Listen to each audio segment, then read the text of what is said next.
Internacional siempre está ahora el recorrido por los escenarios complejos y dinámicos de la noticia internacional, con el choque de las imágenes y la fuerza de las palabras y los análisis en profundidad. Precisamente hoy tenemos a Rafael Quiroz, economista petrolero, y la primera pregunta es, Rafael, el tema del petróleo en estos momentos con las últimas decisiones de la OPEP. Sí, la OPEP decidió recortar 1 millón de barriles, varios de sus miembros natos, por decirlo así, y 2, 3 miembros que están en la coalición o en la alianza, en la figura de lo que llamamos la OPEP Plus. Lograron voluntariamente ponerse de acuerdo y recortar 1 millón de barriles a partir del 1 de mayo, o sea, a partir de hace 2 días hacia acá. ¿Eso repercute en los precios inmediatamente? Sin duda alguna. Eso se anunció el 2 de abril, hace exactamente un mes, y tuvo una repercusión inmediata y una tendencia al alza, donde los precios se recuperaron en un promedio alrededor de $8 el barril. En el caso del Brent, que es el marcador, el crudo marcador principal que utilizan los analistas para analizar y para estudiar lo que es el mercado, la conducta, el comportamiento, la inclinación del mercado petrolero mundial. Ese Brent logró recuperarse y llegó en aquel momento en 85. Desde luego han transcurrido ya 30 días y el anuncio era a partir del 1 de mayo, donde se empezaba a poner en práctica ese recorte. Sin embargo, el tiempo fue menguando un poco en relación a la recuperación de ese precio y ha perdido un poco el efecto a 30 días. Eso es como el mercado logra cansarse, el mercado petrolero, que es un mercado sumamente inestable, sumamente imprevisto en su comportamiento. Entonces logró, por así decirlo, tragarse el efecto que tuvo y el impacto que tuvo en términos del precio. La variable de lo que es la oferta petrolera, la producción petrolera, que es una demanda, como todo el mundo sabe, estructural, ese efecto se lo comió el tiempo en los 30 días, pero sin embargo se mantiene, por así decirlo, vigente. Ayer anoche cerró el mercado de Europa, en el caso del Brent 75, 86, un tanto bajo, con tendencia a la baja. Ahí es donde Arabia Saudita y los mismos países miembros de la OPEP se ponen en alerta con respecto al precio. Ahora, nos dice la prensa internacional que tal vez también el hecho de que Arabia Saudita e Irán, que tenían confrontación en el mundo del Medio Oriente, gracias a la intervención china, eso también estabilice más el mercado petrolero. Sí, por supuesto, porque pone en menos expectativas de peligrosidad, o mejor dicho, de un ambiente bélico, por llamarlo, entre Arabia Saudita e Irán. Recuerden que estamos hablando de 2 países potencialmente grandes en términos petroleros. Arabia Saudita tiene el primer lugar de las reservas mundiales e Irán tiene el tercer lugar después de Irak.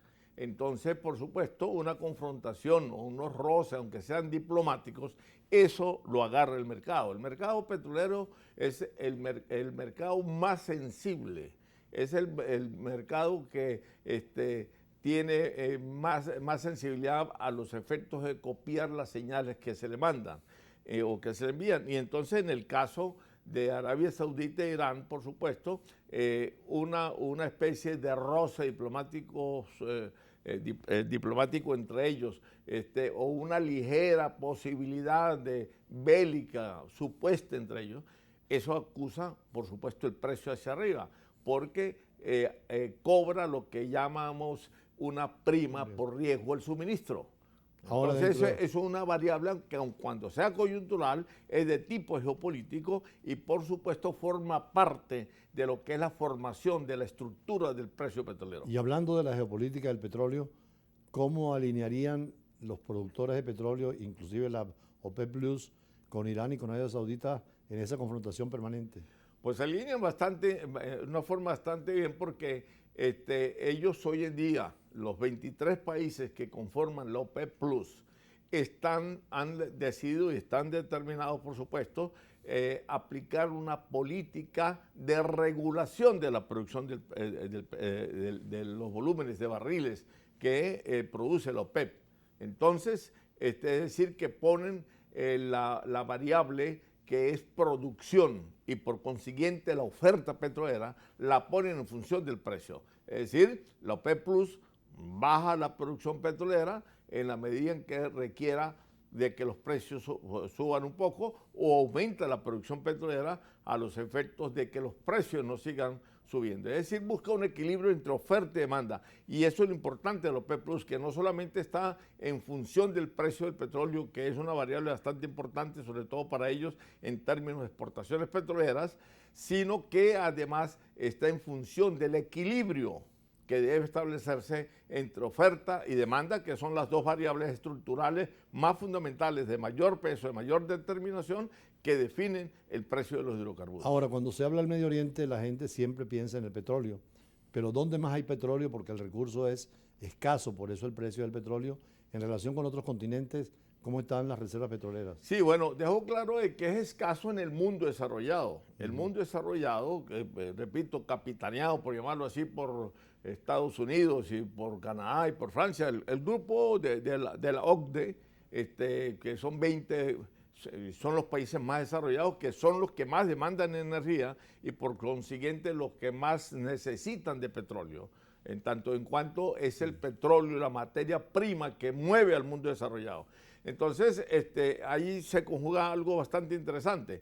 ¿Por qué? Porque en manos de los países desarrollados solamente ellos detectan el 12% de todas las reservas probadas de petróleo. ¿Cuáles son esos países? Eso es, bueno, Canadá en primer lugar, Estados Unidos, Francia, Alemania, Noruega, Corea, Noruega, podemos meterla allí, sí, sin duda alguna, Holanda mismo, pues, el bloque de los países europeos de Occidente. Pero pues, en ¿no? Asia también hay... En Asia, pues, sí, como no, sobre todo, bueno, en China y la India. Indonesia, ¿no? Claro, e Indonesia también, claro. De hecho, ha pertenecido a la OPEP en dos oportunidades Indonesia y 2 veces se ha ido.